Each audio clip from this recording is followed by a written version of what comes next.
Hello, welcome to the W Freelancing Podcast. I'm your host, Zach Swinehart. I'm here today with Prerna and Mayank Malik. I'm really excited to talk with them. They run contentbistro.com. A few of my little bullet pointed cool things about their business that I have down is $600K a year-ish in revenue from just them plus contractors. They're doing like the blueprint style marketing in action. I recently did a blog post writing workshop where I like audited your guys' like content marketing strategy. I was like, these guys are doing it right. So that was pretty cool. You got a free shout out in the workshop. Thank you. They have a cool multi-hybridized business structure where they do some like bespoke services, some productized services, some programs, some coaching. So they've got their hands in like a lot of different revenue pots, which I think is pretty cool. They live in India with a US-based client base, and they're husband and wife. So they're just like so many standalone episodes that could come from this one little intro. They've worked with big names like Pat Flynn. They've been featured on Forbes, on Smart Passive Income, and other cool places that I hadn't heard of. So I just said those sexy ones. I'll be picking their brain about their history, trajectory to get here, lead generation strategy, and business model. So this interview series is the Start the Right Type of Business series. I sent you guys the overview already, but I'll give a little recap right now. So, and I bet you'll have some things to say about business models versus structures. But basically, I'm putting on this course called the Start the Right Type of Business course, because I noticed that a lot of people, they kind of conflate business models and business structures. And I feel like business models are easy to change. It's like how you package your services, how you sell your stuff. But the structure, whether it's bespoke services, productized, coaching program, these things are slower pivots. And what I love about you guys is you have so many different business structures and stuff. So I'm curious to get your take on all of these things and stuff. So I've been rambling for a minute. But really my goal for today is if somebody is listening and they're like, I'd say most of our audience is in the state where they are freelancing with just a handful of clients, like doing the typical thing where we all start, where you have clients doing random stuff all across the board. You work with just a handful of clients. You want to be getting more systematic leads coming in, and they want to streamline a service offering, but they haven't yet. And they're kind of trying to decide, do I want to grow an agency? Do I want to move into courses? Do I want to stay solo? And so I'm hoping that this interview can kind of like show some of the pros and cons of the different strategies. And you guys, since you're doing the hybrid, I'm sure you'll have a lot to say. So all that's out of the way. With regards to where your business is at now, let's just dig into that a little bit. So in a sentence, if you were to tell me like what kinds of clients you serve and what the business impact is for them and what you do for them. Like if I'm at a networking event, I'm like, hey guys, what does Content Bistro exactly do? What would you say? So we work with ROI-focused entrepreneurs on their copy, content, and growth, depending on what they need and where they are in their business. Okay. And from what I've seen, like I obviously see the course creator sorts of folks and stuff, but it sounds like you don't only help course creators and it's all sorts of businesses, or what's the Yes, breakdown there? that's right. So we work with, so like you mentioned, we have three sides to the business, right? And across all three sides, the common uniting factor between our clients is they want a return on their investment, whether they work with us on their copy, on their sales strategy, on their business growth. And yes, our clients include everyone from course creators, creative entrepreneurs, e-commerce businesses, service providers, SaaS, edtech, that's just a small sample of folks that we work with. Okay. And so of these different like kind of industry niches, or like, so you have this common thread, they want an ROI. Are there any big buckets niche wise that you do serve, or is it really just kind of all over the place? I would say we've always been, something that we tend to joke about is that we're fashionably nicheless. So we've never boxed ourselves into a niche. Our niche, I would say, if you had to like kind of really go granular, would come from the kind of services that we offer, in the sense that we do focus a lot on sales copy, sales emails, sales strategy. That is what but even in that, it's not just, oh, I'm only going to be writing sales pages and not sales emails. No, we do all that. Or I'm only going to be doing live launches and not evergreen. Nope, we've done all of them. We've even done hybrids. So, and same for strategy and consulting. Like we've worked with businesses across niches, industries, verticals, and yeah, you name it, we probably work with it. Yeah, yeah. Okay. And one of the reasons we've never really focused on a particular niche is because we find it really exciting to be working across niches. So it's not like you've written one or two sales pages and you're sort of churning out similar stuff. Also, I mean, there's so much exciting stuff to learn from entrepreneurs. So when you're researching, or even if you're working on, say, strategy with them, there's so much that's happening behind the scenes. So, I mean, we find it really exciting working in diverse niches. Yeah, that makes sense. And you also probably get a lot, I assume, of value, like in terms of seeing things that are commonplace in one industry and that are super rare in another and things like that. I've noticed that quite a bit. 100%. Absolutely. Yeah. Yeah, that makes sense. That's cool. But it does stick out to me that with so much varied work delivery and so many varied clients, like every project is different. And I would think in terms of trying to scale, that would be a challenge. But you have some inherent scale. But maybe your answer to that was like, well, we're not going to try to bespoke or scale the bespoke stuff, and we're going to scale and get that further leverage by just like doing the productized things in other ways. Maybe that's what you did. I don't know. Is that what you did? Not really. Like, okay, so we do have packages for our copywriting services and even for our consulting services. We do have packages. How we have been able to scale, because like last year I think we did what, 300 odd K or 350 odd K from copywriting, and the rest 400K. 400K from copywriting. The way we were able to scale those services is essentially by really optimizing our process. So for copy, our process works regardless of niche, industry, project scope, type of launch, or even like website copy. That's something that I've done a lot of. So, but because our process is so finely tuned, it really makes no difference what industry or what niche a client is from. Wow. And they do get results, and which is why they come back. So all of this to say, it's not just, our process helps us work faster. Yes, it does. But it also ensures that our clients get epic results. Yeah, totally. Who does the writing? Is it the two of you, or do you have some of these contractors writing also? Oh, the writing is all me. There is one writer on the team. Wow. Well, that's very impressive then, that you can do that much output with just, I mean, I guess you're quite leveraged, you're doing close to the money work, so your effective hourly rate for the writing is probably quite high. But nonetheless, that's cool that you're able to get to that point. So I've always struggled with scaling for bespoke services because of how hard it is to make a process. So like as a web designer, if I do say like a Learn Dash customization, course build out, or sales page, something like that, like it's always been really challenging to make a process that I could give to a more commoditized staff member, unless that process has one step that's like, okay, step one, make a good course website. Step two, but in terms of actually delineating it, it would be hard. And so I guess in this case, since you don't have any other writers, you don't necessarily need the process to say, write a headline that passes these criteria because it's going through your secret sauce brain or something. Okay. That is so right. How for writing, the process is divided into 5 key phases, right? And that there's a bulk of the process that happens before writing, in fact. So the first is, of course, where you get to know the client, their brand, their voice, and all of that. So research itself is split across 3 phases.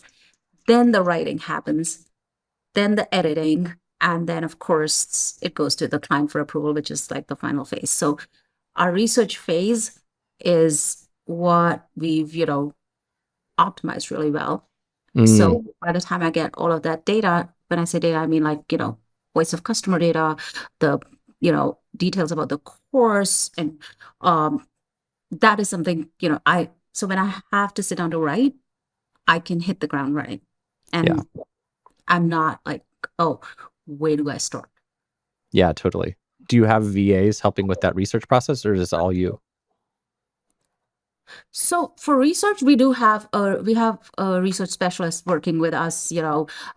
We also do a bit of research on our own in terms of the offer optimization phase. That's one part that we do, both of us do together, where we meet with the client after we've gone over their offer itself, like whether it's a course or a service or a product, and we help them optimize it better before I start writing copy. So that's the phase that the two of us do together.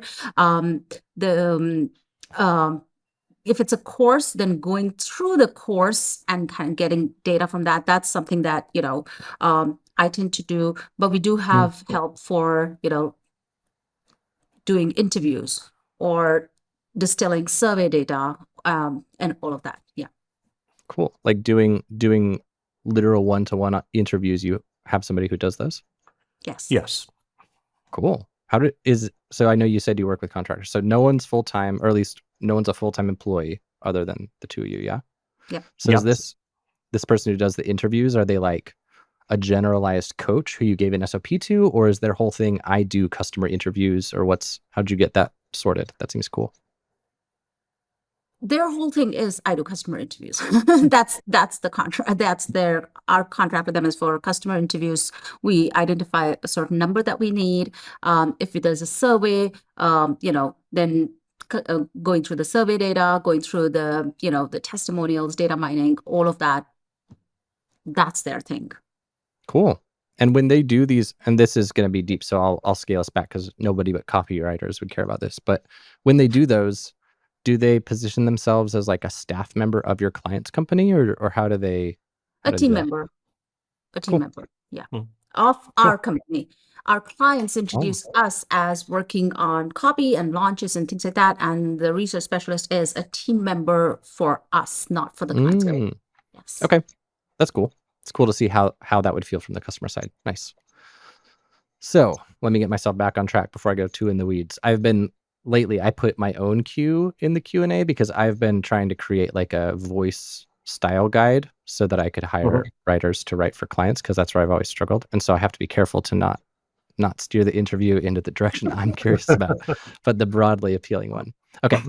So let's do the breakdown. So we know that you help pretty much any kind of business that is like growing their business, wants an ROI and needs conversion-oriented copy.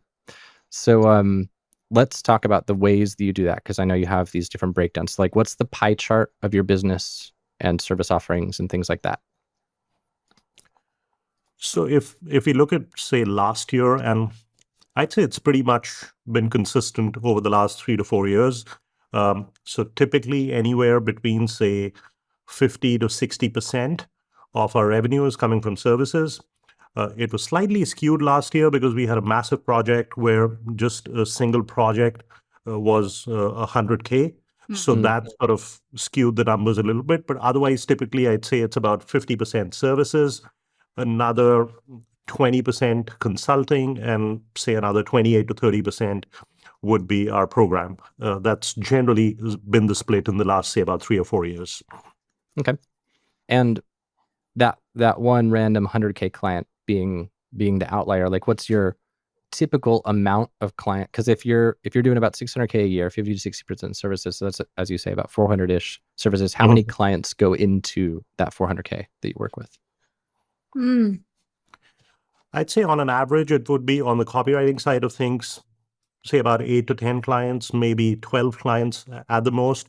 We do have a lot of repeat work that comes from clients. So typically, even if somebody were to sign on for, say, a 10K or a 15K package, we would serve them in some shape or form, either strategy, consulting, or maybe more copy packages.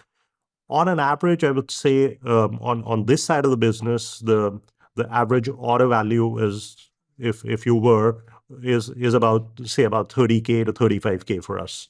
Yeah. Okay. And you mentioned the percent that's from consulting. Is that something where it's like, hey, we've got an in-house writer, but we want you to help with the strategy or something? Or what's that usually look like? So our consulting services essentially are for other business owners and not so much, like, where people have in-house copywriters, but that is definitely something we are adding into the mix this year, where we'll be going in to train in-house teams, to consult with, businesses and corporates who have, writers, but want them to write better and faster and stronger, all of those things. But right now, the majority of our consulting is with other business owners who want to either grow their business or maybe get into copywriting, but have not, don't really know where to start, what kind of packages to offer, or how much to charge, or how to position themselves. Those are the things that we generally consult on. So far, yeah.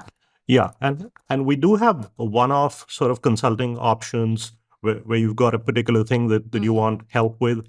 But we also have a small group mastermind where it's essentially we see that as consulting. Yeah. So we typically work with, say, about 8 to 10 entrepreneurs at a time.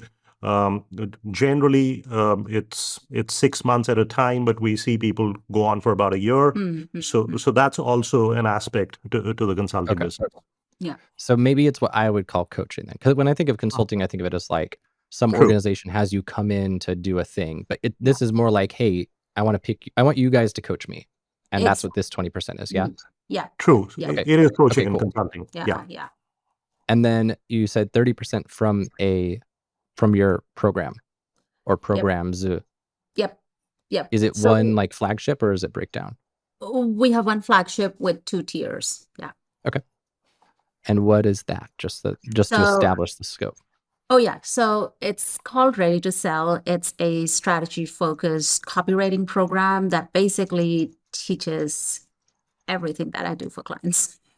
Cool. Right from the research phase to writing all kinds of copy assets from opt-in pages, sales pages, blog posts, emails, social captions, literally everything I do, but with a very high focus on strategy, because you just don't want to, you can't just write the same opt-in page for everybody and anybody, right? You can't write the same kind of sales page for everybody. So it has a huge strategy first focus on it. It has 2 tiers. One is called Revenue Ready, which gives you the program, all the content, the community. You get access to it for the life of the program, for as long as we continue to run it, which technically people call lifetime, but we all know no one's going to be running their programs when they're 90. So let's be real about that. So it's for the life of the program. They get access to the program community and the calls and, all of the bonuses, everything. And then we have the chef's table version, which is where they get one-on-one time with Mayank and me. They can choose to use that time either for business coaching or for co-creating a copy asset of their choice. So we give them that option. Plus, they get pretty much all of my copy writing, client-facing documentations and things that I use, like testimonials or questions that I ask, or our onboarding process, offboarding. They get like literally that whole. Cool. And do you have Yeah. so that the process you mentioned earlier that brings all your efficiency and stuff, they get that as well, yeah? Yes. Cool. Yes. Where could I, if I wanted to learn more about this, where would I go? What's You the would go to link? contentbistro.com/ready-to-sell. There's a wait list open for it right now. But yeah, you could get on the wait list. Cool. All right. So let's break down a little further. I got to try to go fast, but I also want to know the deets. So team size, structure, who does what. And I'm especially curious, and I think Sam submitted a question on it as well. Like, I'm curious how you divide up responsibilities, like as a husband and wife team kind of thing as well.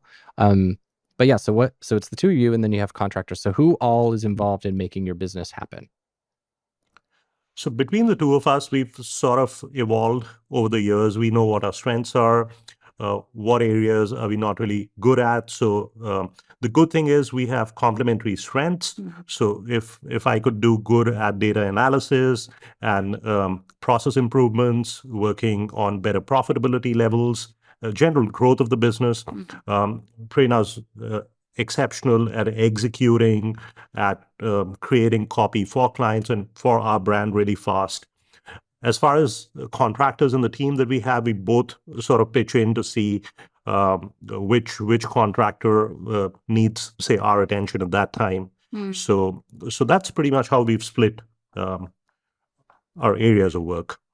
Okay. And in terms of team, we have, so because they're contractors, we tend to work with them on project basis. Some of them, of course, we end up working with on an ongoing basis, like our designer, for example. There's always something that needs designing. Plus, we also get, like, even for our clients, if I'm writing a sales page for them, we don't just give them the Google Doc. They get a beautiful wireframe that they can then hand over to their designer, and it makes everybody's life so much simpler as well. So they get the copy developed. So that our designer does that pretty much. So because we have ongoing client projects, we also have, like, our designer is someone we work with pretty much on an ongoing basis. We let her know that she always needs to keep time for us, and so that's someone we work with. Then we have a VA, again, who gives us a certain number of hours. Research specialist we work with, again, on a project basis. So if it's a client project and where there is no research, we bring them in. If it's a repeat client project where we already have the research, then of course, we don't really need that for that particular project. We have an accountant, and of course, then we have the web tech team. They're a small business who, we have a retainer to just ensure that the website keeps running, and we don't need, like, it doesn't go down and there's no, stuff to kind of that freaks us out, basically. Yeah. So those are, that's essentially the team in a nutshell. And we do have a course concierge, someone who works inside our course to ensure, like, everyone who's there is well taken care of. They, if anyone has any, like, oh, I can't access this kind of questions, and if we aren't around, they take care of that, setting up the calls, uploading the calls into the dashboard, all of that stuff. So yes, that's our contractor team in a nutshell. And so your course concierge doesn't do, like, generalized executive assistant stuff for the business. It's just within the scope of the course. Yes. Yes. So it sounds like you have a pretty lean and also very low kind of like fixed cost kind of structure, which is awesome. True. I'm curious, I forgot to ask earlier, how do you price your projects? Not necessarily what do you price them at, but more like, do you do flat rate? Do you do weekly rates? Like, how, if I say, hey, can you do blah, blah, blah for me? And you say, sure, it's going to cost blank. How do you handle the pricing for bespoke work specifically? Yeah. Sorry, go ahead. So typically what we normally do is we work with what we like to call an internal hourly rate. So say, for instance, if this custom project, if we feel it's going to take, say, about 10 hours to deliver, so we say, for instance, if the hourly rate is $1,000, so that's 10 into 1,000, so you get to 10,000. Then we'll see what sort of involvement do we have with contractors. We'd add that up. If we have some consulting aspect, maybe add that up and then come up with a price. Obviously, every project's different, so sometimes you'd end up spending more time than what you plan, but sometimes it's the other way around. So eventually, and that's been our approach in terms of growing the services side of the business, and that is why we've been able to start at, say, 20 or 30K, where we were getting just 20, 30K from services. Now it's 400K, is because all those processes are optimized. And we do look at pricing as well, but there's only so much you could do with pricing, and you do come to a stage where you can't really increase it more. That's why process optimization is more important. So even if that's same price point, you're putting in less hours, you could do more projects.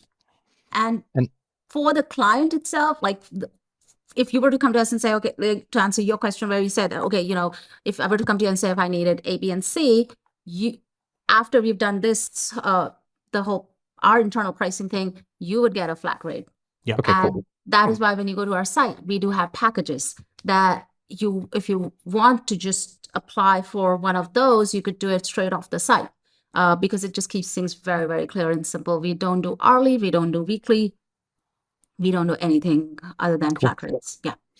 And I love that. by the way, and I just want to make sure I understand correctly. So you're saying when you're coming up with your internal price, what you're saying is I want my personal, or like both of your collectively, each of your effective hourly rate should be $1,000 an hour. So if it's going to take you 1 hour to manage the team, 4 hours to write, 2 hours to do blah, blah, blah, but then your team is going to do, say, 40 hours. You're essentially saying, okay, so for our quote time cost needs to be $1,000 because that's 10 hours between the two of us. And then we've got 40 staff hours and we're going to mark theirs up by however much from their rates. And that's the price. Is that right? Yeah. Yeah. Cool. What do you typically, so if you have your effective hourly rate at 1,000, what do you typically aim for as your like percentage markup from your projected staff hours on top of what you pay them? Not a lot. I would say maybe a 15 or a 20% markup. Because with the hourly rate that we have internally, we already bake in the sort of fixed costs that we have, whether it's to do with tools or the regular, say, designer work that's going to happen. So not a big markup, no. Cool. And I imagine at this point, since you have these own processes, I would guess your projections of the staff hours are usually pretty accurate. Like, what have you ever had recently, because you've been doing this for a while, within the past couple of years, any crazy scope creep bloat things where you're like, oh shit, this just took twice as many staff hours as we thought? Okay. No. One reason for that is also because the team that we work with, the contractors, they have flat rates too. Like they have, Okay. so even the research specialist has a package rate that they give us, and they're like, okay, this is what it's going to be. This is like, once we let them know, okay, we need these many interviews, this is going to have a survey, or it's not going to have a survey, or it's going to have 3 different surveys, depending on what kind of data sources we have or what we need, again, depending on the scope of the project itself. Okay. Well, again, yet again, like, so when I did my interview with Brennan and he was talking about how his business was, when he had an agency back in the day, he had all these like crazy fixed expenses and they eat into the margins and stuff. And I love this. Like, you guys are very intentional with your structure. And, if you sell one package and your costs are comprised of fixed rate package, like, exactly how much money you're going to make. And that's great. Oh, yeah. Oh, yeah. So Absolutely. Then the variant question I'll ask then, since you guys haven't had it because you pay your flat rates, have your contractors ever had it in the past couple of years where like, oh, I bid this as if it would take me 10 hours and it just took me like 20. So shit, now my rate sucks. Or have they not had scope bloat either?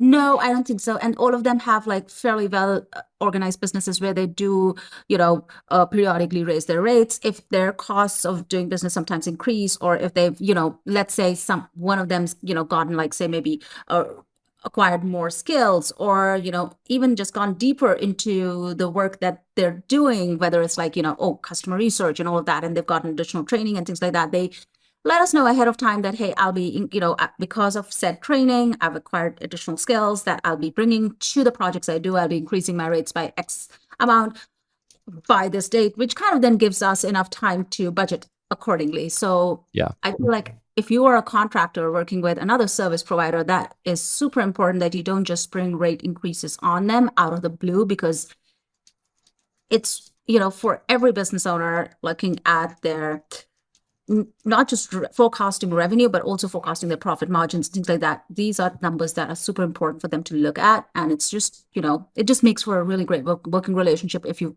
give them enough notice that, and not just an arbitrary date that, hey, it's January 1st, so I'm going to, increase my rates, and you're supposed to just kind of roll with it. Yeah. And this is something we'd normally have a discussion with the contractor when we're doing a debrief for a particular project. Yeah. So we meet them. Our touch points are pretty much every month, sometimes once in 6 weeks. So we do have a sense where the business is heading. Are they still going to offer the service come January? Yeah. When are they planning to increase rates? So because we have regular touch points, we're pretty much in sync with what's happening. Yeah, that's awesome.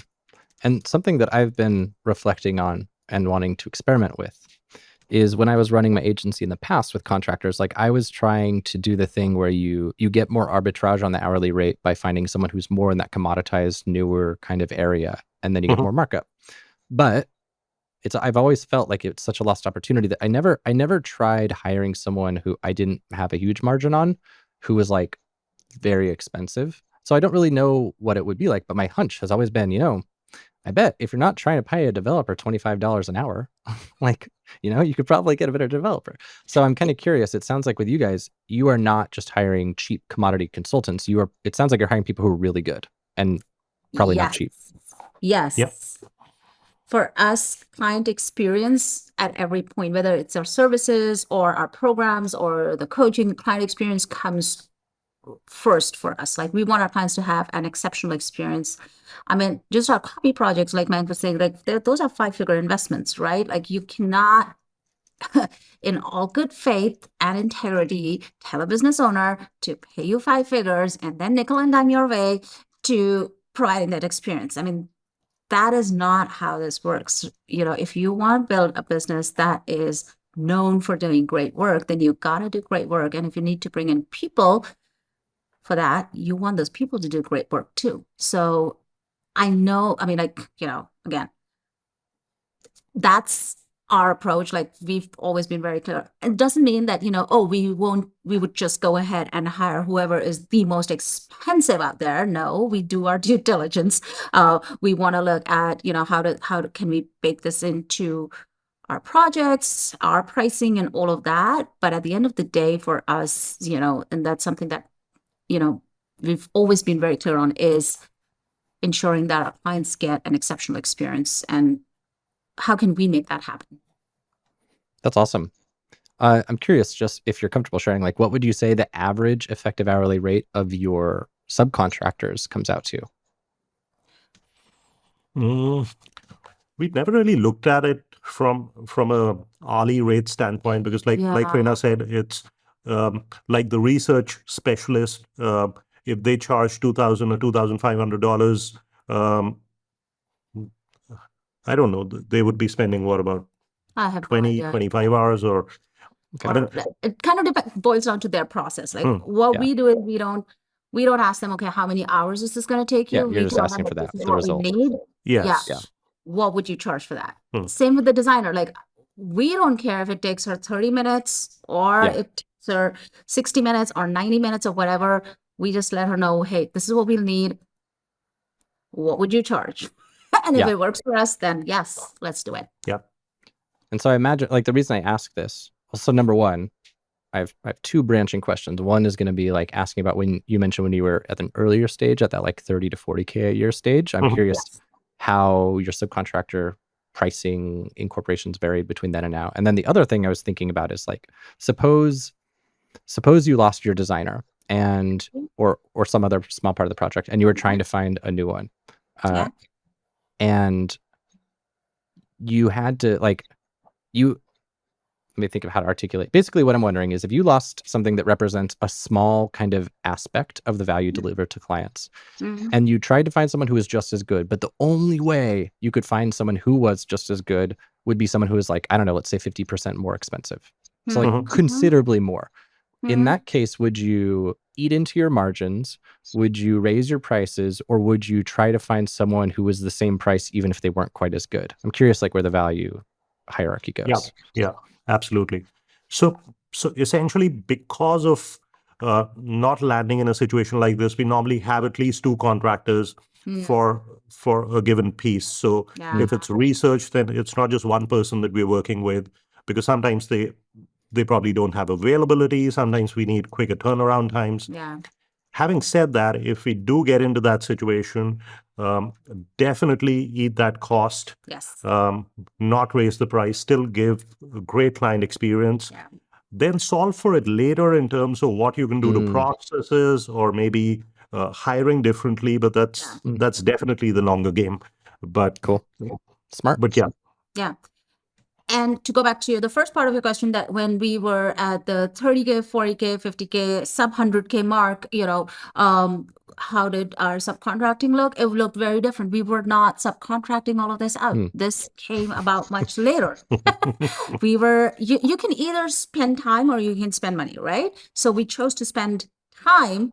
And one of the reasons I'm really grateful that we did that, because it helped us to see, okay, which parts of the process do we want to hire out first for? And then, I'm sorry, when we were talking about team, we also have an editor on as a contractor who's a big part of the team as well. And that is what I was coming to. Is like one of the big things when we did start hiring out, like unlike most businesses where they would have probably gone for a VA, we went for an editor. Again, client experience. We wanted our clients to have an exceptional experience, and we wanted our documents that go out to them be professionally edited. So an editor was the first contractor that we did bring on, and hired out for. Research came much later. For the longest time ever, research was split between Mayank and me.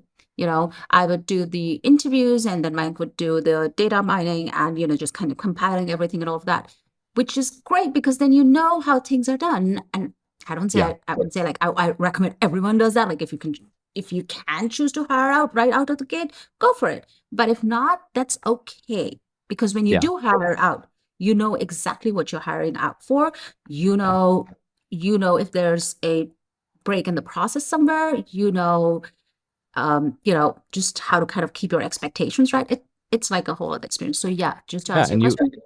you So even right know there, if they're good. Like you wouldn't even know otherwise. That's the exactly. thing that would be scary. Yep. Exactly. You don't learn Yes. they suck until your client tells you. Yes. Yeah. Absolutely. Yeah.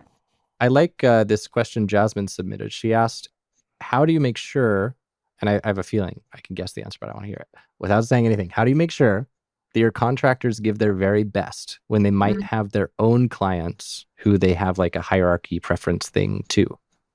Yeah, it comes down to trust. It comes down to trust, and it comes down to, again, going back to what we were talking about, doing your due diligence when you are hiring. When you are hiring, you don't hire just for skill. You also hire for attitude, right? You want to be able to speak to someone and know that they will treat your clients with the same kind of, attention and respect that you were to give them. And again, because these are contractors, you always have the option of doing one project, and then if it isn't a great experience, then never going back. So for us, for the most part, we always, even with in the past when we've hired a social media manager or retainer, the first month is always a trial period for us to see how things go. Do we work well together? Do they enjoy working with us? Because it's not just us working with them, they're working with us too, right? So they need to enjoy that experience too. And same with, any other client project, whether it's designers, whether it's research, whether it's, even, course support. You always want to see how that first test project goes. And that kind of gives you an idea of whether or not it would be a win-win relationship for the both of you. Yeah. Yeah, I think that makes a lot of sense. And my thought, Jasmine, here is that like, if somebody is a subcontractor for an agency like Content Bistro, that's like a legit agency, really cool people to work with, good processes, like to me, working with one of their clients would be probably way nicer than a direct client because they just serve everything up for me on a silver platter. I get to just do my role. I don't have to like chase the client for them to just get me their freaking references and stuff like that. So there's that like niceness of work coupled with the gravy train of just free leads forever. I would think, frankly, most of their subcontractors would prioritize them over direct clients as long as these guys didn't suck, which they clearly don't. So yeah, I would think this would be pretty navigable. So I have one down to ask about profitability. It seems like you guys are quite profitable. Do you have an estimate of what your fixed operating costs are and what your profit of that 600K is? Yeah, absolutely. So we're anywhere between 25 to 30% of our gross revenue in terms of expenses. So like for last year, it was about almost 30%, about 29.5 to 30%. Another 23 to 25% of our gross ends up going into tax payments. So off whatever's the total revenue for the year, we end up keeping, say, about 45 to 47% of it as profits. So we had an even higher sort of profit ratio a few years ago, but now that we've got more people on our team and the business has expanded and we are serving sort of different avatars in the business, it's gone up slightly, but I'd say about 4 or 5 years ago, we were at about 56 to 58% net profit. And so of that 29%, which essentially comes out to essentially like $190,000 a year in expenses, what percentage of that 190 do you reckon is for like fixed things like, SaaS products and whatnot, or your accountant and blah, blah, blah, versus what percentage is your subcontractors? Like, is most of your cost these subcontractors? It Or is a big chunk. I'd say about a third, maybe even 40% would be subcontractors. I don't think there's a lot that goes into tools. I'd probably say about 15%, maybe 18% or thereabouts. And then the rest is sort of spread across other expenses. okay, Learning and development and Yeah. things like that. Yeah. cool.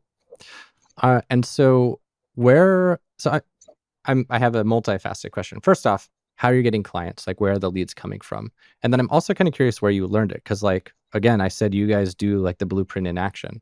I don't know if you even took our course or if you just learned it from generalized internet marketing knowledge. Like, and I'm curious how much these podcast interviews and content marketing that you do, I'm wondering how much that drives leads versus your referrals, things like that. So I guess simple first question, where are your leads coming from? Referrals are definitely, I would say, our number one source. Very close behind it is podcasts and guest trainings, just like this one. And then, of course, we've got our blog and social media, which I would actually say email list, blog, and social media, which would be under number 3. Those are our 3 main sources of leads. And do you do any special clever things to encourage more referrals, or it's just, you just get them? Okay, yeah. So for referrals, one of the best things that we do is basically show up and do the work. Yeah. And like I said, like client experience is huge for us, and something that we talk a lot about and teach a lot and all of that. But ensuring a great client experience from start to finish, it's not just, oh, here, like I said, simple things. Like, okay, you're not just writing a sales page. You want your client to be able to go to their designer and then not have to struggle to have them translate the 20-page sales page that you've written in Google Docs into a design, because you'll have the designer go, okay, but what am I supposed to do with this? So you want to convert it into take that extra step, get a wireframe done, and then present it. So just that makes a huge difference. And of course, then when clients get results, they talk about it. For instance, I'll give you a very good example. So we worked with Vanessa Lau of Boss Gram Academy. She's since on hiatus, but when we worked together, like her launch for Boss Gram Academy was over $1 million, right? And I did everything, like from the strategy to the sales page to all of the emails and all of that, right? And what she did was, when she recorded her YouTube video, and her YouTube channel had like millions of subscribers, she recorded a YouTube video and she talked about how working with us was a huge part of that $1 million launch, right? So if you do great work, and if your clients are, we didn't ask her to do it, but she was like, she did it out of her own free will. Like, when they talk about you, it just automatically opens up, doors you didn't even know existed. Even if someone doesn't go to the extent of recording a YouTube video shouting you out for their $1 million launch, you can't, when you do good work, you get great testimonials. For example, Pat Flynn, no one's going to give you a testimonial if they didn't enjoy working with you. The moment you start collecting testimonials, it becomes so much easier for you to just start converting better clients. Like, anyone who comes to your site would see that and would know that, hey, your work, and then, of course, like I said, going back to the fact you want to show up and do the work and do a really, really good job of it. For collecting testimonials, how do you what's your process for getting them? Like, because presumably you don't just sit back and wait for them to hopefully leave you one, or maybe you do. Do you have a specific approach for asking for them and stuff? Yeah. We actually have a 2-part approach. So the first part kicks in during regular offboarding. Once the project is over, you let them know that, hey, it was great working with you, and we'd love to know about your experience too. And here's a link to, a type form, or you can just reply to this email and let us know, what did you enjoy the most, et cetera, et cetera. So that's part 1. Part 2 is, especially if whether it's an evergreen launch or a live launch, part 2 kicks in like about 90 days later, where you touch base with the client and you say, hey, curious to know, how did the launch go? In fact, for live launches, we stay in their we let them know that we are happy, like both Mayank and I are in their Slack community or in their Asana or whatever during the launch and right until cart close, like just checking in every day, wanting to know what's happening, if any pivots are needed real time, because live launches are like, can be quite the beast. So, Yeah. we're there. We don't just stop when our job is done. And that is something that we've had multiple clients, really, really love, that you're not just someone that you're not just a contractor or, you integrate yourself with the team. And we do that even for evergreen launches or evergreen funnels where we, check in with the client and go, okay, hey, how's it going? Fill us in. And that is when you get the second part of the testimonial, which is results. Love it. The vibe I'm getting, I keep highlighting gems here in Fathom. I would say like the vibe I'm getting from you guys is that if you were to summarize your whole business outlook in one sentence, it would be like exceptional concierge service at every turn. That's like your thing, it seems like. How would you describe it? Yeah, exceptional service and being very, very intentional about how are we showing up, how are we serving, what are we doing, and are we doing it well enough? So here's the question. When someone is first starting, like suppose you're getting like crappy commoditized work on Upwork where most of your clients, it's like, hey, make me a funnel for $500. What's your thought on how can you like do exceptional concierge, like premium high ticket service offering when you are getting paid low commoditized rates, or can you? What is your thought on this? Yes, you can. Okay. I don't know, like not many of you would know this, but so our business, it started as actually the seeds of the business started when I started a mom blog, and I used to write online for other mom bloggers. I used to also, just to kind of build my writing muscles, write for quote unquote content mills, which back in the day, I'm talking 2008, y'all. So those were very popular. They used to pay you exactly what Zach was just talking about, like peanuts, right? But that's where I built my muscles. That's where I first started to work with an editor. So just kind of looking at, okay, so what's the learning I'm getting from this? How can I start, I can get better. I can get better. Your desire to get better needs to be stronger and really, there. So if you are out of the gate a very strong writer, kudos to you. In that case, but I would say go to step 2, which is start finding those better clients. Better clients do exist. I'm not just saying it because, right now we're at a stage where we have like truly exceptional clients. I'm saying it because I was once at that stage like you, where, we did not have great clients. We went out and found them. And how do you do that? You cold pitch, you warm pitch, you let your network know that, hey, this is what you do.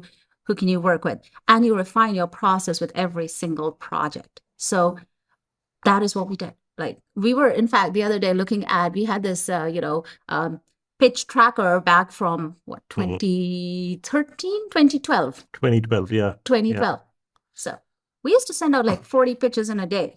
40 pitches in the month, so that's almost a pitch a day kind of a thing. And that is how we landed our first few clients. So if you are getting clients who aren't paying you well and your work is good and you want to do better work, use that as an experience, use that low dollar value client experience to kind of identify what is it that you don't want to do and what is it that you could do better, and then go out there and find those clients. Is it hard work? Yes, it is.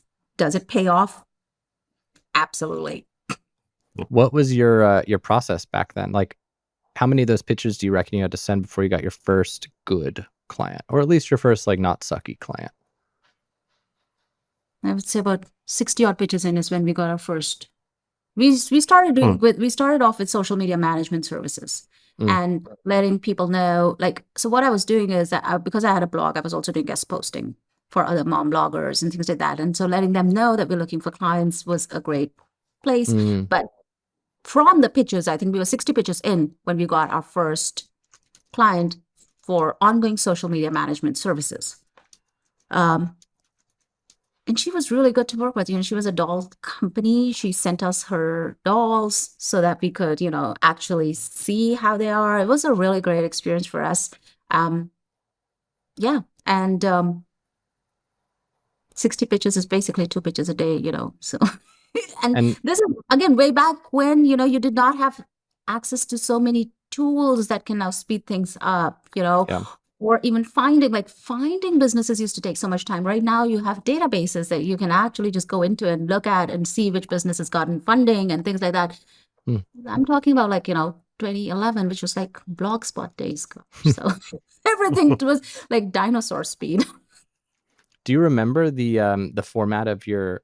Because I know a lot of people in the community are interested in doing cold outreach and stuff, and there's Yeah. another copywriter. I don't know if you know her, Delia Monk. I don't know if you know her, Oh but yeah, of course I know Delia. Yeah. yeah. So Yeah. Delia was talking about her approach for doing cold pitching to agency partners, Mm-hmm. but I don't know anyone in the community so far who's had like really smashing success with cold pitching to direct clients, and it sounds like that's what you're describing here. Oh Uh, yeah. what was your process for that? I mean, obviously, I'm not going to hold you much to it since it's been what you said 2011, so I'm not Yeah. going to hold you too much to it.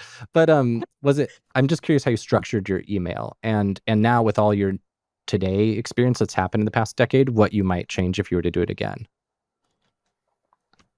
So I would, in fact, if I knew you were going to ask this, I would have pulled up like a pitch because I had included it way back when I launched I did like an ebook on how to have a work from home business, mom blog, remember? So, but broadly speaking, what it would be would just find the business, do some research to see whether, because we were doing social media and blogging services at that time, so do some research to see whether they had, a social media presence or a business blog. And if they did not have, then find the person to contact. And then the email itself would say, okay, hey, so I came across XYZ business via, if there is a point of connection there, or if there's not, then I just came across this business and it looks really exciting and interesting. And as someone, so for instance, for this doll business, I'm pretty sure I said, as the mom to a toddler, dolls are a big part of everyday life. And I can see how your dolls could go ahead and help so many others if only you were able to reach them via Facebook, Mm, Twitter. So here are a few ideas on how you could leverage this. If you're interested in chatting more about it or in hiring us, let's mm. set up a call and talk about next steps. And the So ideas. Oh, I'm sorry. Go ahead. no, yeah, the ideas were tactical things that they could do. So, okay, so, how about you share, what some of the parents who bought the dolls said about your dolls? You have Okay. them on your website. Why not They were share? customized. They weren't just They like were generic. They were very much for them. customized. Perfect. Yeah. Cool. Yeah, yeah. Sometimes even small wins, um, like back in the day, I remember when we were doing social media, we reached out to a business where we saw that Twitter engagement was really low. Um, uh, we just quickly checked and we used a couple of tools, saw that almost 90% or more than that, the followers were bots. So maybe whoever was managing the social media earlier. So we told them, we took the liberty to see this, and looks like that's why the engagement's really low, and we got a response from them. Yeah. So Yeah. Love it. You mentioned knowing that there are databases for like finding businesses and stuff. Do you know any of the actual like names of any of the good ones? Because I don't know of any. You could go to something as simple as Crunchbase, right? Crunchbase shows you which startups gotten funding. If they've gotten funding, they've got money to spend. They got money to spend. They're probably looking for someone into, either the design or writing or whatever. So I would, something as Clever. basic as that would help. Yeah. This is such you have noticed, so Fathom, I like highlight my gems on it. So far at 22 gems that I'm like, oh my God, gotta call that out. Gotta call that out. This is great, guys. Thank you so much for this. All right. Yeah. So I need to be very intentional about getting through this freaking long thing I want to ask you, but I am curious where you learned, like, so for your cold pitching, obviously, like you don't necessarily take training for that, but with you going on podcasts and stuff, where did you learn how to do all this marketing stuff that you're doing now? Was it just gradual bits and bobs or anything in specific that was helpful? I don't think we learned this anywhere. Just kind of, it all evolved pretty organically. I don't know if that's the answer you're looking for, but I would say but I think maybe our stints in the corporate world, yeah. you're sort of looking at what's happening in different departments, you're collaborating with them. Yeah. So I'm pretty sure we picked a lot of that stuff from there. A little bit for me when I was at university, because I did a master's in business, so that gave some background. But yeah, I think after that it was mainly a lot of testing on what we were doing with our business. Obviously, in the latter part, which is say the last 6 to 7 years, we've always invested in skill building. So we are learning different aspects of business, being in mastermind. So that really helps. So yeah. Yeah. Also, so when you are like, for instance, let's say you join a course to learn how to be a better copywriter, right? You're not just learning how to be a better copywriter, you also get to see how is the business owner running their business, like how is the creator running their business, right? What processes do they have? So I feel like if you always have a learner's mindset, even if you were to join a very technical course, you can learn a lot about building a business. And I think for us also, the greatest advantage is that the two of us are in the business together. So we tend to bounce ideas off of each other pretty often. Like if Mayank sees something interesting, that something like, a business is doing, he'll be like, okay, this was really cool. And then, or if I see something, so it just kind of, that helps as well, which is probably one reason why for the longest time ever, we were never part of a mastermind, but because, we had each, but then we wanted to learn and kind of be more surrounded by other business owners and doing great things, we made the decision to join group programs and masterminds and things like that. So, and that's obviously helped as well. Yeah. And it seems like the value that you're describing from masterminds and from these courses is kind of similar. It's like it's just keeping your head in the space of being exposed to something more than just you doing your own thing in your little bubble the same way forever. Absolutely. Yeah. Absolutely. Yeah. Yeah. And so with the way that you guys have worked, like you started, I guess let's quickly, Zach, talk about the trajectory. So you were doing the mom blog, you were doing the writing, and then Mayank, were you in like a corporate job at that time? Yes. I was working with the American Express at the time. So I was part of the customer service department, and my team used to manage like the dispute resolution. So if you dispute a charge on your credit card, it would come to my team, and we would sort of solve that in the back end. And so if you were to give me like the 2-minute version of the timeline from getting there to where you are now, just wrap up the whole decade in 2 minutes. What would you say your kind of like loose trajectory of like different freelance stages and then agency stages and then productizing and courses? Like what's the flow look like between these? You could spend 5 minutes if you want. Okay. Thank you. All right. So here goes. 2008. We have a 9-month-old daughter, and I was working in corporate before that, but decided to take a break to be with our daughter. And so she was 9 months, and I really needed a creative outlet. Started a mom blog. Mom blog led to me getting to know people online and seeing, there's a whole world out there, and being very active on Twitter when it was Twitter and not X. 2010 is when Mayank got really sick, and he was on bed rest for almost a year, which is when he also had to quit work. A blog reader, because I was sharing mom blog, right? I was sharing what was going on with his health and things like that. A blog reader reached out and said, hey, get his pH levels tested, got his pH levels tested. Turned out he had chronic inflammation, started working on his diet and everything, because doctors here weren't able to help him at all, right? So changing his diet really helped his health. 2011, he was way better. And that is when we had to decide whether he's going to go back to work, or he wanted to turn the very part-time blogging thing into a business. I wanted the stability and the steadiness of the paycheck. But anyways, we decided to give it a year and see how it goes. Started with social media management and blogging services, because that is what we were doing.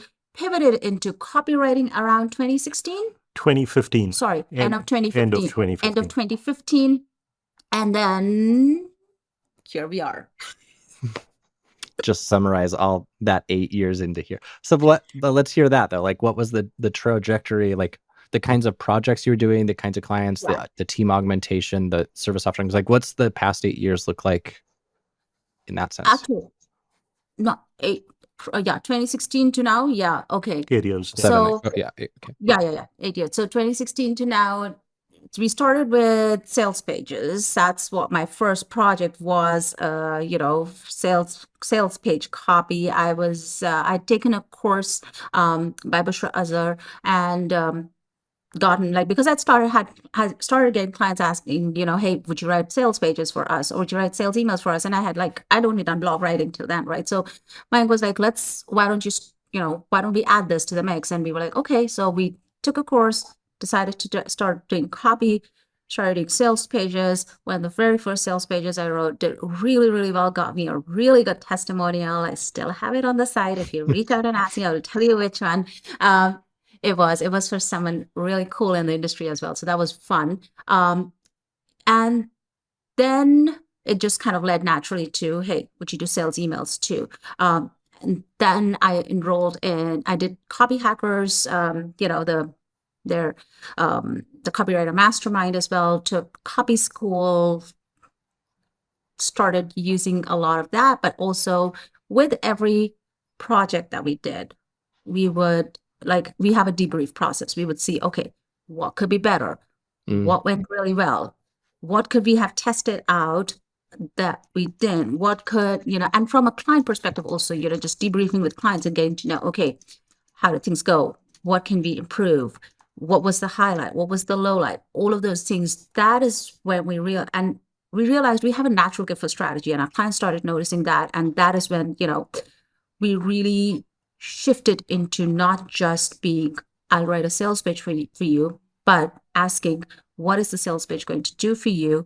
And how can we help you do that job better? And that is what has led to us now being known as copywriters, as a copywriting agency that focuses on strategy first. Cool. So, yeah. And when you do those debriefs, it sounds like you kind of do an internal one and then one with the client to like build on it. Is that right? Yes. Yeah. Cool. Besides what you said already about it, anything else of note? I think the idea is really cool about doing a debrief. Anything, if I'm going to do one, what I got to be sure to ask, like the things you think are most impactful that you run through? Internally or with a client? Both. Okay. Let's say internally first with the client next. Yeah. So internally, what we do is we ask ourselves, what did we love working on in this project? What could be better? Where did we feel there was a process breakdown? Because by now, we're big on processes and systems. Who would we want on the project next time? If for A, B, and C activities, so we know, where we're headed. And then of course, Mayank does the number crunching in terms of what was our internal hourly rate. Absolutely. I'm obsessive about time tracking. So when it comes to all writing related, client related stuffs, including things like, copy kickoff call took 60 minutes or 65 minutes, so we know exactly how much time from us was involved in the project. So that helps in calculating our internal hourly rate and seeing if we met the benchmarks. So that's internally. It doesn't take a lot of time, but for us, it's very important to enjoy the business that we're building. You can't be in business for this long if you aren't enjoying it. And one thing we're very intentional about is ensuring that we really, really enjoy the projects that we work with. We're excited about the businesses that we're working with. So that is the reason for these debriefs. Is you don't have to have a really long drawn one, but just taking some time to reflect on what was great, what could be better, who would, be a good fit for a similar project the next time. And then, of course, how much did you end up making on it? Yeah. So you want to know that as well, because, hey, that would help you assess Totally. a similar I love project, that. right? So smart. And externally with clients, we have a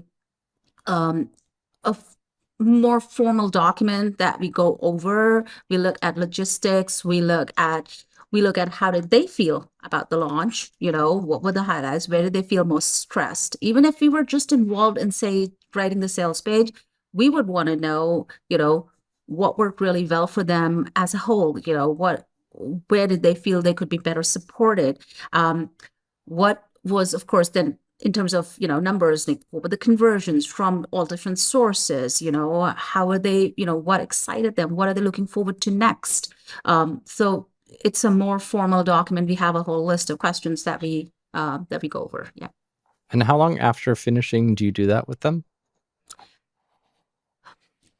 For evergreen launches, we try and keep 90 days. So we have Jen from our team, who's our VA, reach out to them 90 days after to set up a Good amount of debrief time. call. Yeah, because then the funnel's been running for 90 days. If they've been sending enough traffic, we have enough data. For live launches, it happens pretty much once the launch is over, but once they've had time to rest and recover. Yeah. And that's then we set it up. Yeah. That's cool. So something that always strikes me, like running DYF and Brennan having run DYF before, like I'm this middle-class American white dude. And so any advice I might give about like lead gen or cold outreach and stuff, like it's hard to contextualize it if I were an Indian woman reaching out to American clients from India. Like, do you have anything you want to weigh in for people who are like international listeners who are wanting to build a US-based client base like you guys did, about some of the hurdles you had to overcome in that process? If there's anything you want to add there. One of the first things I would say, and I would say mainly from the perspective of being a writer, if you are offering writing services, you need to be really, really confident in your craft. And how do you feel confident? How do you get confident?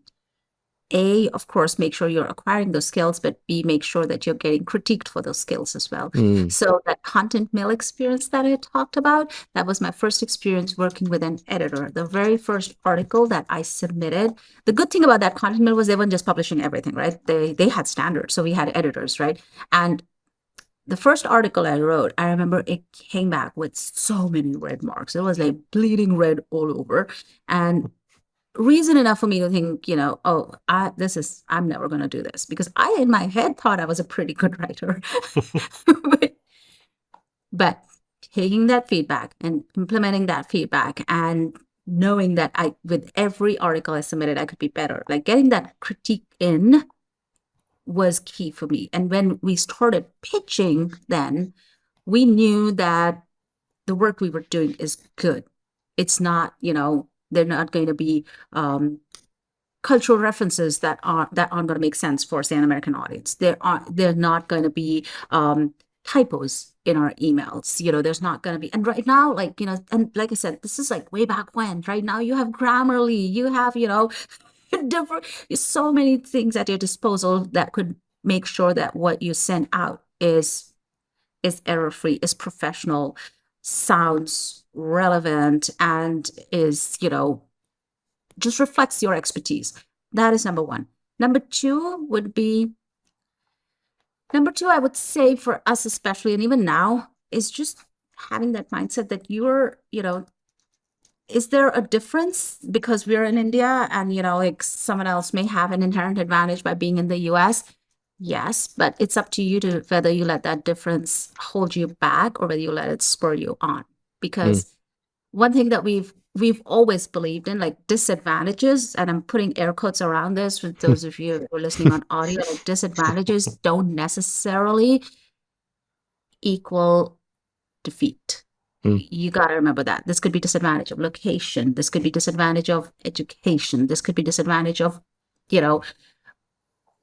maybe like, for instance, I had personal story. I had the hugest thing around, but I look very different, right? And I also grew up hearing, like, okay, you're the brainy one, but, so-and-so is the pretty one. So you have those stories in your head from so on, like also, right? But it's up to you to either let them hold you back or to spur you on. So you got to kind of get into that mindset of, hey, okay, this is a business and I'm going to make it work. And here's what I'm going to do about it. So, yeah, I mean, I don't know. That was pretty much us at that time. Yeah, absolutely. And staying positive. I mean, to us, there's no disadvantage of not being, say, in the US or in the UK or Europe. Yeah. We see serving all of these markets, including the one here. Yeah. So I think it's all about being positive in how you're sort of approaching it. Yeah. Yeah. Do you think for somebody not a writer, someone whose craft doesn't depend on their English skills, so let's say designer, developer, something like that. Well, developer, you got to have, so let's say designer. Do you think for an English as a second language freelancer, which I don't know if you guys are, but assuming you are and you can weigh in on it, do you think that their priority should be their number one priority if they want to serve American clients or English speaking clients should be number one, get to like as close to native level English as they could, or number two, top priority, hone their craft, don't worry as much about the English? Like, where do you think English proficiency comes into play? If you're not a writer, honing your craft. We're English. We're like English is a second language for us, Okay. right? But because we write, and which is why I said, if you're a writer like I am, then you first definitely want to Yeah, of work course. on If you're a writer, ensuring you gotta that, write. Yeah. yeah, you got to write in a way, and you want to cater to the international market. You definitely want to build those writing muscles till they're really strong. But if you're a designer, if you're a virtual assistant who's not answering emails, or even if you are answering emails, it really doesn't make, that's fine. I would say honing your craft just precedes everything else. Like, yeah. Cool. With the structure of your business, given that you have your bespoke services, your coaching, your courses, I don't know, I get the sense Mayank has calculated the effective hourly rates from the different things and stuff, but with the structure as it is, maybe even money aside, but probably factoring in money, do you is there one you like better, or do you like that you have all of them? I think we love the fact that we have all of them. Also, they're sort of complementary, because if it was only writing, it could get extremely monotonous. And like within writing, that's why we have different niches. So a great week for us is when there's maybe a couple of days of writing for clients. There's some writing for our own brand. We have 3 or 4 consulting calls. At the end of the week on Friday, Prerna would do a group call for Ready to Sell students. I just feel that gives us a great mix. We also recognize the fact that all of these are not scalable, which is okay for us. So we feel as far as services are concerned, we probably sort of optimize it to a great degree. So this is probably where we're going to stay at. Consulting, unless we want to increase our hours, because we're down to about 20 hours a piece that we work in the week, which I mean, we are extremely comfortable with, gives us great work-life balance. So I don't think we want to push consulting more. But obviously the core side of the business is what we see as a scalable offer. Yeah. So yeah, I think all 3 are really important for us. Yeah. And you're at 20 hours a week each, like for everything, like the Oh, whole yeah, business yeah. time. Oh, yeah. Cool. Nice. Oh, yeah. Yeah. And so yeah. you have at least one child, I'm guessing, if you were running a mom blog. Yes. So that child would be what, like 13 now?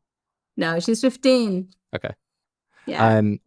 And so that's what I was going to ask. So you've got some great work-life balance. That's cool. So I'm curious, since it's less about the money you're saying, like, what is your core why? Like, what drives you to keep pushing and growing and learning? What's all this for? Okay. Heavy, or not heavy, but it's a deep question to put you on the spot for, and I appreciate that. Yeah, I know. No, You can think about it. No, it's actually a great question, and the reason is, I have a very different answer from what I'm sure anyone else would give you. Is because our why has changed over the years. So to be very honest, when we did start the business, our why was simply to make money.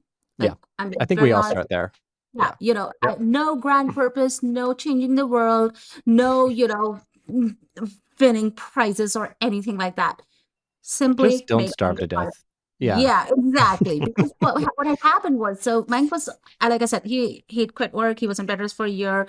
We had medical bills because doctors, right? We basically ate our way through our savings, and we had a daughter who was going to preschool at that time, so there was that as well.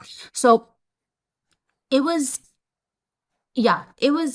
we basically had no savings. Our first website was made pro bono by my very first boss. Like, when I got out of college, I started working in an ad agency, and when we decided to do the business, I reached out to them and asked them if they would make a website for us, because we did not have a website, and my blog was basically a blog, right? So yeah, that is it. So our why was make money.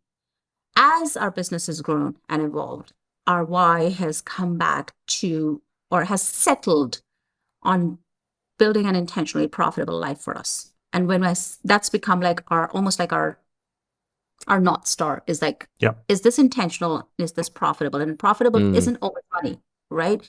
Profitable means being able to build core memories with each other. Like for us, it's travel. Profitable for us means maybe you make the same amount of money, but you reduce the amount of time that you're spending on the business, right? So that's when we were able to bring our, hours down to 20 hours each, that is something that is profitability for us. Yeah. And we help people do that intentionally profitable, like which is our mastermind. But basically, even that's why we kind of named it. For us, our why is building a life, and not just building a business. So we wanted to be Yeah. there for our daughter. That was a why that stayed there. We wanted to be able to do the work that really lit us up. That's a why. That's being intentional about the clients that we work with, right? There are certain clients that we aren't right fits for, and we're very, very upfront about that, and we let people know that. We are intentional about the time that we take away, from the business, so that we can just kind of stay human. Yeah. We're very intentional about how we show up, how we serve. So I think that is our big why right now. Cool. Love it. Thanks. I like the idea of looking at this idea of profit not as an expression of the money, but as an expression of like your whole life as a whole, the freedom, the flexibility, taking on work you like, stuff like that. Yeah. So I'm going to go into some of the Q&A. Anyone who's here, I've got some pre-submitted ones I'll be asking, but if you're here and you have things that came up during the interview that you want to get more clarity on, type them in, and I'm going to start going through these. So let's see if I'm going to read them, but I'm going to read them to myself first in case we've already answered them. So I'll read them out because otherwise I'll just be silent and it'll be awkward. So Bruce asked, and then we'll figure out if we have to answer it. What are the most important things you guys have learned or best advice you can give? Oh yeah, this is a good one. What are the most important things you've learned or the most important advice you can give about managing freelancers in order to scale and properly manage a lean agency? So basically advice for scaling and managing people. Okay. Yeah. First up, you want to hire slow. You want to take your time with hiring. Think about your business when you're hiring and not whatever is the popular advice out there. That again goes back to being intentional about growing your business your way. You want to look at, and then in terms of pure management, you want to know frequent checkpoints, but not so frequent that they basically eat into your day. So you need to figure out a cadence that works best for you. For us, asynchronous meetings are the way to go. We do not do daily stand-ups. We do not do weekly huddles. Nope. We have asynchronous check-ins, setting clear expectations around what are their deliverables, deadlines, and of course, if what kind of turnaround times and things like that are expected. Respecting boundaries. So for instance, if someone, that someone doesn't work on a Sunday, then sending them a message on a Sunday isn't, just don't do that. So just kind of respect boundaries. Goes both ways. If you're part of a team, respect boundaries as well. And then like build in your processes. Like for us, like with certain contractors, we do have regular debriefs. Like with our research contractors, we have regular debriefs. But with our designer, we just do a once in a month, or maybe sometimes once in 2 months, sit down like this, where we go over, okay, here are the projects that are coming up. Here's what's worked well. What do you need from us? By when do you need it? We do have separate project management things in Notion. We use Notion for our business. So everyone knows, like for instance, the editor knows when a task is assigned to her, the designer knows when a task is assigned to her. So everyone knows what they're working on. And when do we expect that? If there's a deadline that cannot be met, we just let us know ahead of time. I think at the end of the day, you want to see is client experience as important to them as it is to you. Then I think everything's in sync. So then the will to work is there. Skill is something you can always work on. Attitudes great and positive. So I think that's probably the most important thing that we look at. Yeah, that makes sense.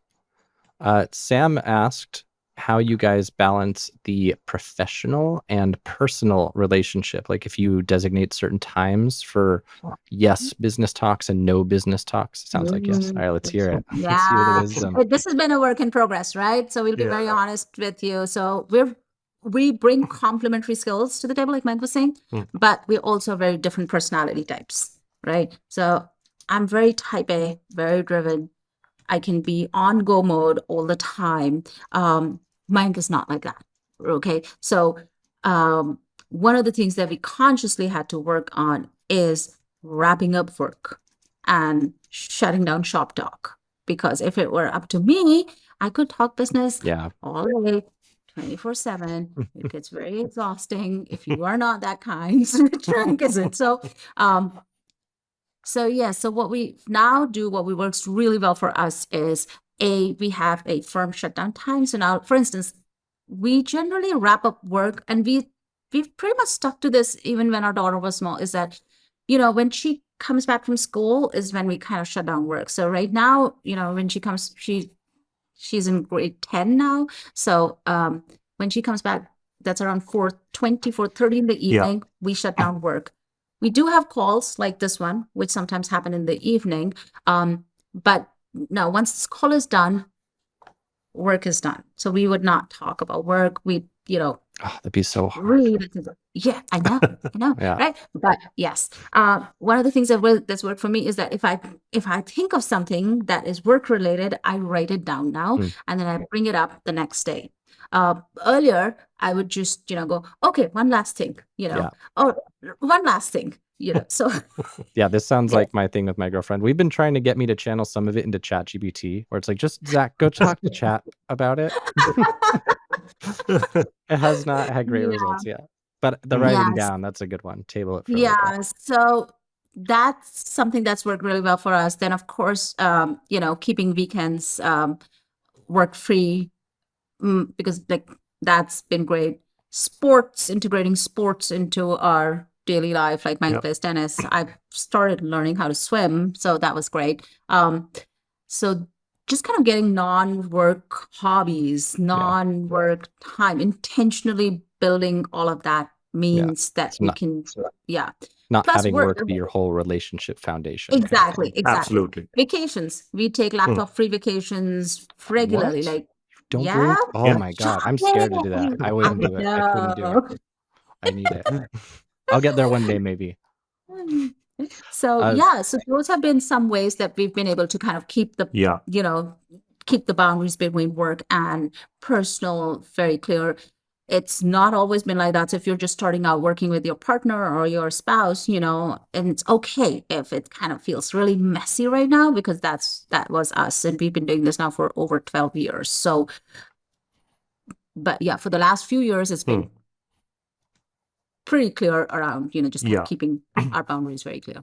I think travel's another big part for us. So, I mean, obviously last 2 or 3 years, it's been different, but typically we would have about a 90-day sprint, finish that, and then probably travel for about 3 to 5 days. Not all of them are laptop free, but we try and keep them sort of work free. So it gives us time to rest and recharge, and then you're back again for another 60 or 90 days. So that really helps as well. Yeah. I'm curious, let me think how to structure the last one. So do you have a hard stop in 6 minutes, or if it's a few minutes over, is that okay? I might cut one of these questions. It's totally fine. So if it goes over by like 3 to 5 minutes, you won't murder me. Sure. Because I know I'm now infringing on your shutdown complete, and I don't want to do that. So I can totally cut one of these if you want. No, it's okay, Dak. Okay. It's fine.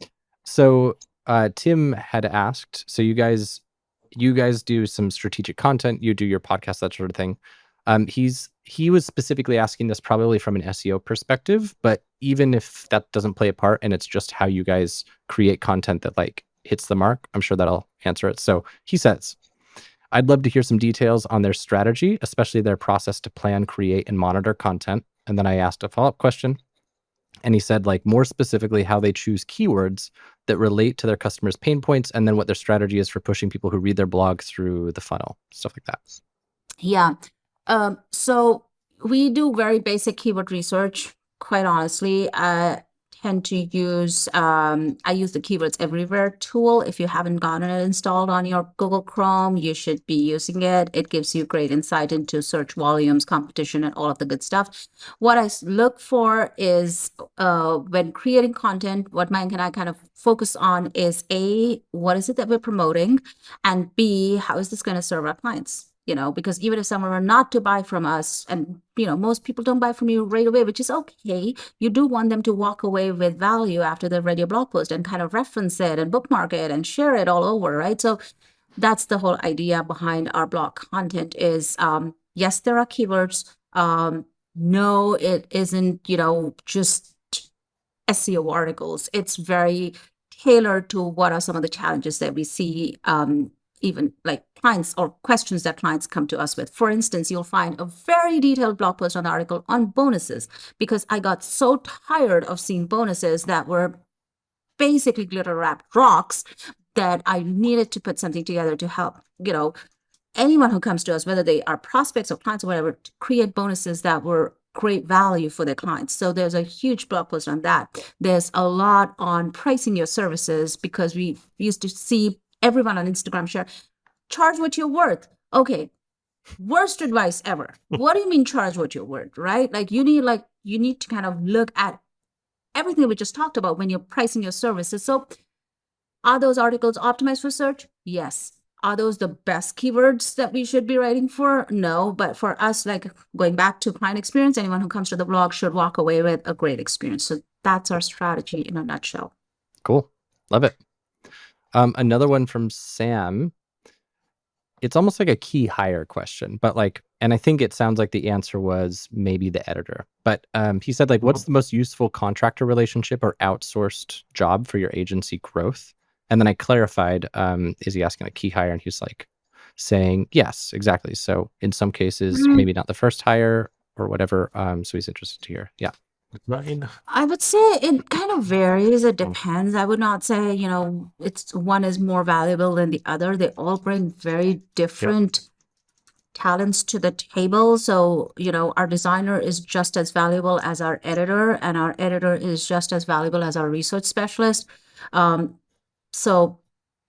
our research specialist is just as valuable as our VA, because without one or the other, there would be a bump in the road for our process, and until we don't solve for that, they're all equally valuable for us. But if you were asking us who would you want to hire first, I think we already addressed that. You want to look at your business and what is it that you want to add to your process.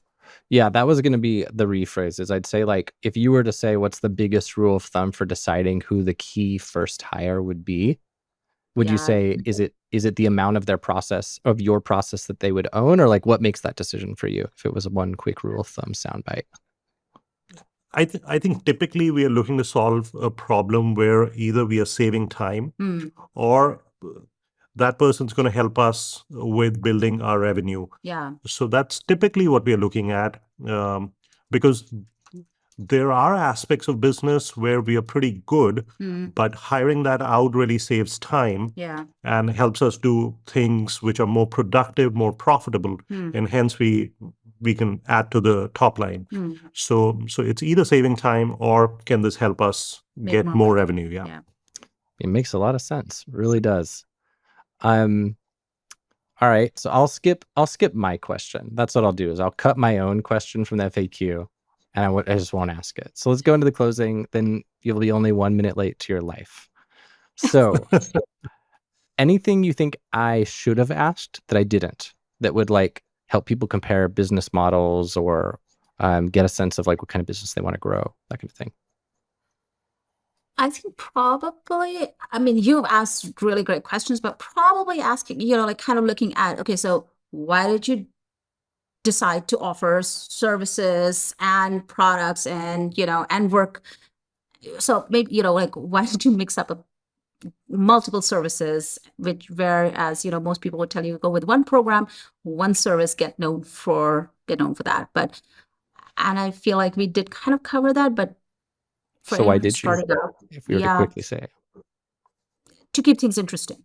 Okay. You know, if you prefer structure and stability and routine to everything that you're doing, and you want to kind of really automate everything up, you know, or streamline stuff out, you know, and you want to just keep doing the same thing, and that gives you joy, go for that. Do not do this, because for us, keeping things interesting is huge. Otherwise, we could get bored really fast. That makes a lot Yeah. of sense. I've come to appreciate that something I really enjoy is scaling businesses, like for the sake of the scaling. And so in that case, having too diverse of a service offering would prevent me from doing the thing that it turns out I like. So yeah, I love that way of looking at it. Yeah. Anything you want to add, or any parting words, anything I missed that you just really want to make sure people hear? Yeah, I just want to quickly answer a couple of questions that I see in the chat. Like, so Jasmine asked, you know, what are your best tips for managing clients who are not so knowledgeable about copywriting? Is best tip would be you're the expert. They're coming to you for the expertise. So you need to, if you need to educate your clients, you do that. You could do that through your blog. You could send them blog posts. You could do that on your discovery calls. You could do that through your proposal. Like, my proposal walks them through my process. When we send out a proposal, even after a call with them, is it pretty much templatized? Yes. But does it walk them through the process again, even though they've heard about it and have seen it in the recommendations, like the service recommendations that we send out, the magazine before the call? Yes, but you still want to do the job. So yeah. If you work with templates, how do you make sure clients provide valuable input to you? I don't use templates. Yeah, that's like my big thing. Do not use templates. Do not recommend templates. I'm not a template person, so I cannot answer that question for you. But yeah, Do you like what you want to theme do? plates? Like, I know Rye Schwartz has theme plates. Yes, right. Okay. Yeah. So Rye is a really good friend. And theme plates, yes. And what I use essentially are recipes, which are pretty similar to theme plates as well, where you have like basic structures and you can kind of mix and match the steps. But the last thing you want to do is use plug and play templates. I mean, Yeah. that's me, and would never use templates. And then, yeah, I'm glad you caught these, because my chat thing didn't show the notification. So yeah, you're back to this social media. Is that the next one I think we got? The social media, we would recommend starting with one that you are really comfortable with and then adding on the others. For us, we're right now most active on Instagram and Facebook, more the profile than the page. And we've added LinkedIn to the mix lately, but we aren't terribly active on it. So for us, Instagram is our place to hang out. So yeah, if you're on Instagram, go ahead, follow us. And I was gonna say, if I wanted to follow you on Instagram, where would I do that? We're at Content Bistro. So just type in at Content Bistro. When you are on Instagram, you would see us there. So Cool. yeah, it would be great to hang out with you. Before I do the sign up, is there anything else you want to add that you wish was asked? Oh gosh, no, I think this was a great conversation. We had lots of fun. Thank you. Yeah, likewise. All right. So guys in the audience, thanks so much for coming. People listening later, thanks for listening. You can check these guys out at contentbistro.com. And if you want to hear, well, I'll let you guys give the proper pitch. But if you want to hear their best wisdom, you can do that at contentbistro.com/newsletter. What do I get by joining your newsletter? You get weekly emails on copywriting tips, techniques that I'm testing out, as well as strategies to propel your profitability. And as I understand it, these copywriting tips help me even if I'm not a copywriter, and maybe especially if I'm not a copywriter, right? Absolutely. So who should join? Just anyone? Should any freelancer join? Anyone who wants to see a return on investment on the words they write and the business they're building. Cool. And what was the URL for that? contentbistro.com/newsletter. Cool. Well, thank you guys again so much for being here. This was a lovely interview. It was really nice to go deep like this. Tell your daughter I said I'm sorry for the 5 minutes late. And okay, so I'll hit stop the recording. And everyone in the audience, thanks for coming. And then you guys don't leave quite yet. Yes, thank you.